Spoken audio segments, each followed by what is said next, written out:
ये कहानी है एक नगर में रहने वाले दो भाइयों की। बड़े भाई का नाम राम टहल और छोटे भाई का नाम शिव टहल था। राम टहल एक विलासी किस्म का आदमी था, परंतु दुनियादारी के मामलों में वो बहुत ही चतुर था। वो लोगों को ब्याज पर पैसे उधार देता था। उसका धन बढ़ता ही जा रहा था। दूसरी तरफ छोटा भाई शिव टहल साधु भक्त, धर्मपरायण और परोपकारी इंसान था। उसके द्वार पर हमेशा कोई अतिथि आता ही रहता। उसका धन घटता ही जा रहा था।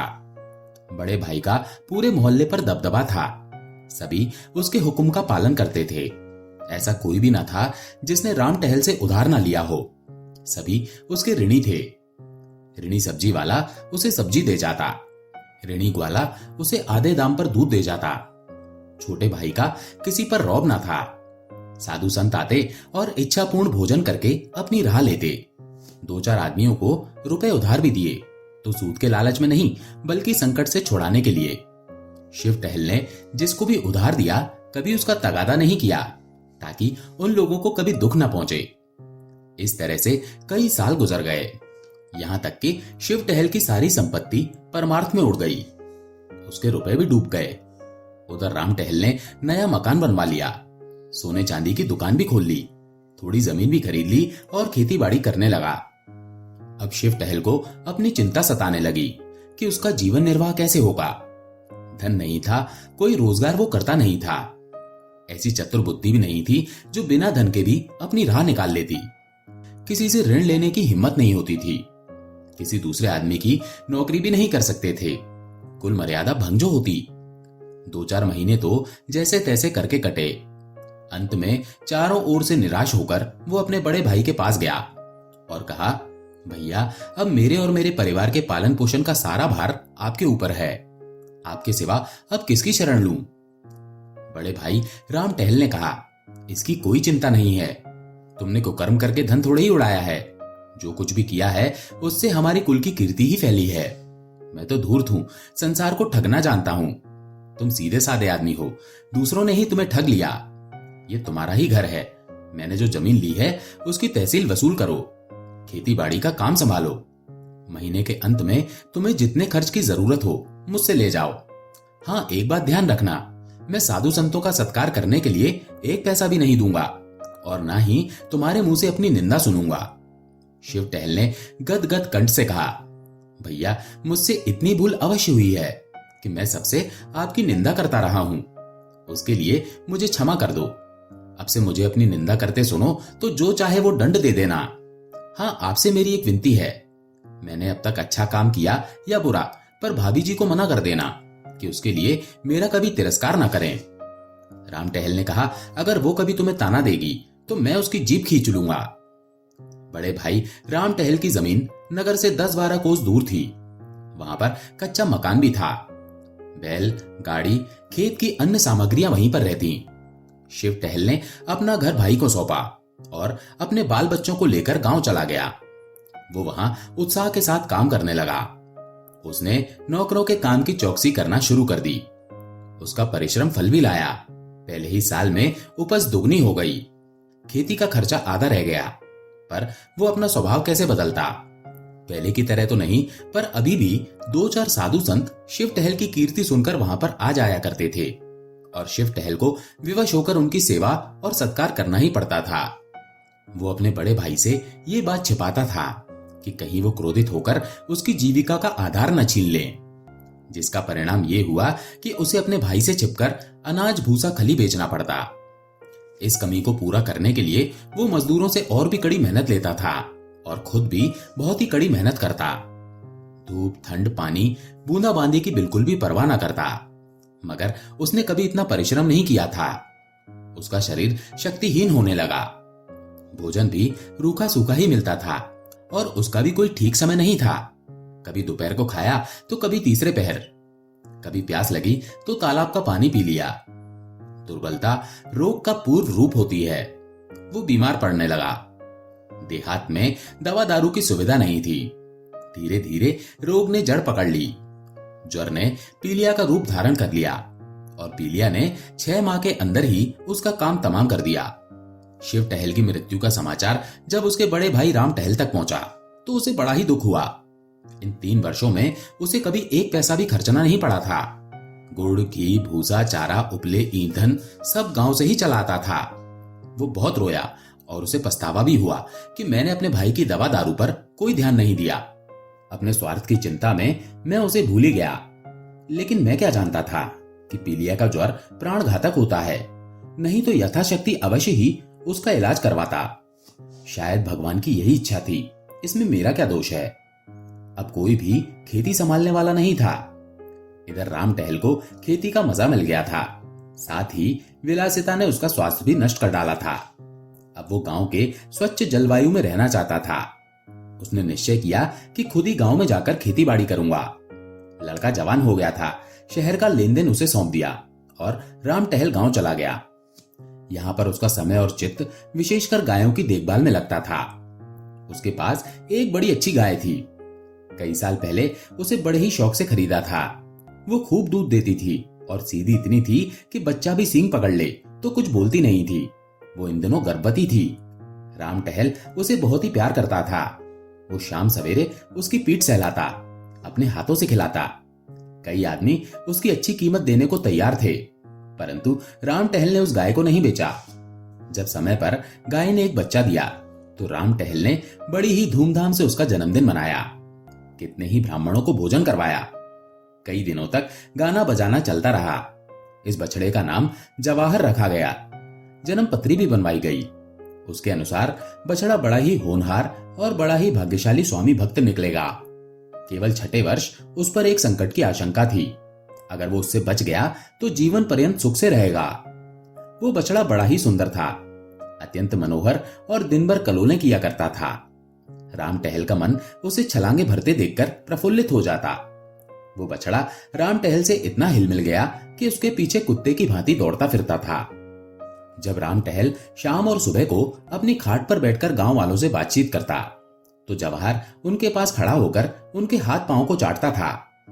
जब राम टहल बछड़े की पीठ पर हाथ फेरता तो बछड़े की आंखें उल्लास से चमकने लगती। राम टहल को उस बच्चे से इतना स्नेह हो गया था कि जब तक वो उसके सामने चौके में ना बैठा हो उसे भोजन का स्वाद ही नहीं मिलता। उसके लिए खास तौर पर एक नौकर रखा गया जो रोज उसे नहलाता धुलाता, झाड़ता पोंछता था। जब कभी राम टहल किसी काम से दूसरे गांव चला जाता तो उसे घोड़े पर आता देखकर जवाहर छलांगे मारता हुआ उसके पास पहुंच जाता और उसके पैरों को चाटने लगता। पशु और मनुष्य में ये पिता पुत्र सा प्रेम देखकर लोग चकित रह जाते थे। बछड़े जवाहर की अवस्था अब 2.5 वर्ष की हो चुकी थी। राम टहल ने उसे अपनी सवारी की बहली के लिए निकालने का निश्चय किया। अब वो बछड़े से बैल हो गया। उसका ऊंचा कद, गटे हुए अंग, कसी हुई मांसपेशियां, गर्दन के ऊपर ऊंचा ढील, चौड़ा शरीर और मस्तानी चाल थी। ऐसा सुंदर बैल सारे इलाके में नहीं था। बड़ी ही मुश्किल से उसका जोड़ीदार मिला, पर देखने वाले साफ कहते थे कि ये जोड़ी बेमेल की है। पर हैरानी की बात यह थी कि जवाहर को कोई गाड़ीवान हाँकता तो वो पैर न उठाता, गर्दन हिला हिलाकर रह जाता। मगर जब राम टहल गाड़ी को हाँकता तो जवाहर उन्मत्त होकर गाड़ी को ले उठता। वो 2-2 कोस दूर तक बिना रुके एक ही सांस में दौड़ता चला जाता। घोड़े भी उसका मुकाबला नहीं कर सकते थे। एक संध्या की बात है जब जवाहर नान में खली और भूसा खा रहा था और राम टहल उसके पास खड़े होकर उसकी मक्खियां उड़ा रहा था। एक साधु महात्मा आकर उसके द्वार पर खड़े हो गए। राम टहल ने बड़े ही विनयपूर्वक भाव से उनसे कहा, महाराज आप खड़े क्यों हैं? महात्मा बोले, कुछ नहीं बेटा, इस बैल को देख रहा हूं। मैंने ऐसा सुंदर बैल कभी नहीं देखा। राम टहल ने कहा, अपने ही घर का बछड़ा है, साक्षात देवता का रूप है। ये कहते हुए महात्मा जी जवाहर के निकट आए और उसके खुर को चूमने लगे। राम टहल ने कहा, आपका शुभ आगमन कहां से हुआ है? आज यहीं पर विश्राम कीजिए तो बड़ी दया होगी। महात्मा बोले, नहीं बेटा, क्षमा करो, मुझे आवश्यक कार से रेलगाड़ी का सफर करना है। रातों रात चला जाऊंगा, ठहरने से मुझे विलंब होगा। राम टहल ने कहा, तो फिर और कभी दर्शन होंगे?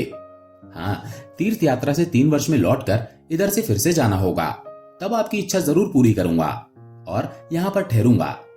आप बड़े ही भाग्यशाली पुरुष हैं कि आपको ऐसे देव रूप नंदी की सेवा का अवसर मिल रहा है। इन्हें पशु ना समझिए, ये कोई महान आत्मा है।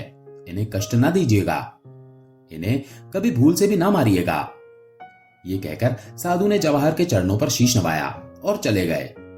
उस दिन से जवाहर की और भी ज्यादा खातिर होने लगी। वो पशु से देवता हो गया। राम टहल उसे पहले रसोई के सब पदार्थ खिलाता, उसके बाद ही भोजन करता। प्रातः काल उठकर उसके दर्शन करता, यहां तक कि वो उसे अपनी बहेली में भी जोतना नहीं चाहता था। लेकिन जब उसको कहीं जाना होता और बहेली बाहर निकाली जाती तो जवाहर उसमें जुटने के लिए इतना अधीर और उत्सुक हो जाता कि सिर हिला हिलाकर अपनी उत्सुकता प्रकट करता था। फिर विवश होकर राम टहल को उसे जोतना पड़ता। एक दो बार वो दूसरी जोड़ी जोत के ले गया तो जवाहर को इतना दुख हुआ कि उसने दिन भर नान में मुंह नहीं डाला। इसीलिए वो बिना किसी विशेष कार्य के कहीं जाता नहीं था। उसकी श्रद्धा देखकर गांव के अन्य लोग भी जवाहर को अन्न ग्रास देना शुरू कर देते। सुबह उसके दर्शन करने तो अक्सर सभी लोग आया करते थे। राम टहल को ज्योतिषी की बात याद थी। भय हुआ कि कहीं उसकी भविष्यवाणी सत्य न हो जाए, इसीलिए पशु चिकित्सक को बुलाया गया। पशु चिकित्सक से मिली कई औषधियां अपने पास रखी गईं। जवाहर को टीका लगवा दिया गया। कहीं नौकर उसे खराब चारा या गंदा पानी न पिला दें, इस आशंका से वो उसे अपने हाथों से ही खिलाता और बांधता। पशुशाला का फर्श पक्का कर दिया गया कि कोई कीड़ा मकोड़ा ना छिप सके। एक दिन की बात है, संध्या हो गई थी। राम टहल नांद के पास खड़ा जवाहर को खिला रहा था कि इतने में अचानक वही साधु महात्मा आ निकले जिन्होंने आज से 3 वर्ष पहले दर्शन दिए थे। राम टहल उन्हें देखते ही पहचान गया। जाकर दंडवत प्रणाम किया, कुशल समाचार पूछा और उनके भोजन का प्रबंध करने लगा। इतने में अचानक जवाहर ने जोर से डकार ली और धड़ाम से भूमि पर गिर पड़ा। राम टहल दौड़ता हुआ उसके पास आया। जवाहर की आंखें पथरा गई थी। उसने एक स्नेहपूर्ण दृष्टि राम टहल पर डाली और चित्त हो गया। राम टहल घबराते हुए घर से दवाई लेने के लिए दौड़ पड़ा। कुछ समझ में न आया कि खड़े खड़े से क्या हो गया। जब वो घर में से दवाइयां लेकर निकला तब तक जवाहर का अंत हो चुका था।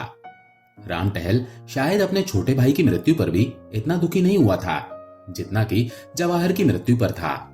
वो बार बार लोगों के रोकने पर भी दौड़ दौड़ कर जवाहर के शव के पास जाता और उससे लिपट लिपट कर रोता। पूरी रात उसने रो रो कर ही काटी। प्रातःकाल उसकी लाश उठाई गई। उसका विधि पूर्वक दाह संस्कार किया गया। राम टहल ने स्वयं उसे अग्नि दी। शास्त्र अनुसार सब संस्कार किए गए। 13वें दिन गांव के सभी ब्राह्मणों को भोजन करवाया गया। उन साधु महात्मा को राम टहल ने अब तक जाने नहीं दिया था। उनकी शांति देने वाली बातों से राम टहल को बड़ी ही सांत्वना मिलती थी। एक दिन राम टहल ने साधु से पूछा, महात्मा जी, कुछ समझ में नहीं आता कि जवाहर को कौन सा रोग हुआ था।